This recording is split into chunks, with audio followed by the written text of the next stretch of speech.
আসসালামু আলাইকুম everyone. I am from R Taoshika page. আজকে আমি দেখাবো গরুর মাংস দিয়ে কাঁঠালের রেসিপি। প্রথমে আমরা তেল দিয়ে দিব, তারপর কুচি করা পেঁয়াজ দিয়ে দিব। পেঁয়াজটা ভালোভাবে নেড়েচেড়ে ভেজে নিব। এরপর কিছু গরম মশলা দিয়ে দিব, লবণ দিয়ে দিব এবং আদা রসুন বাটা দিয়ে দিব। সামান্য একটু জিরা বাটাও আমরা দিয়ে দিব।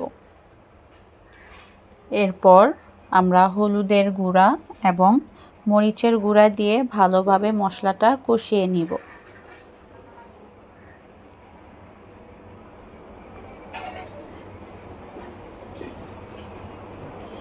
এই পর্যায়ে মশলা কষানো হয়ে গিয়েছে, আমরা গরুর মাংসটা দিয়ে দিব। গরুর মাংসটা ভালোভাবে আমরা কষিয়ে নিব মশলাটার সাথে। মাংস যত ভালোভাবে কষানো হবে ততই সুস্বাদু লাগবে। এই পর্যায়ে আমরা কয়েকটা কাঁচা মরিচ দিয়ে দিয়েছি, আর এখানে আমরা ছোট ছোট করে কাঁঠাল কেটে রেখেছিলাম।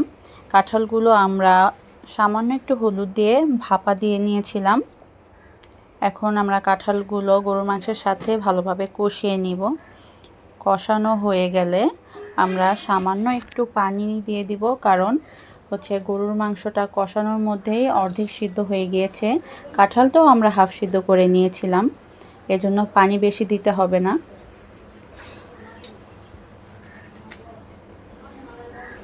আমরা শেষে সামান্য একটু জিরা গুঁড়াও দিয়ে দিয়েছি। হয়ে গিয়েছে আমাদের রেসিপি। আল্লাহ হাফেজ।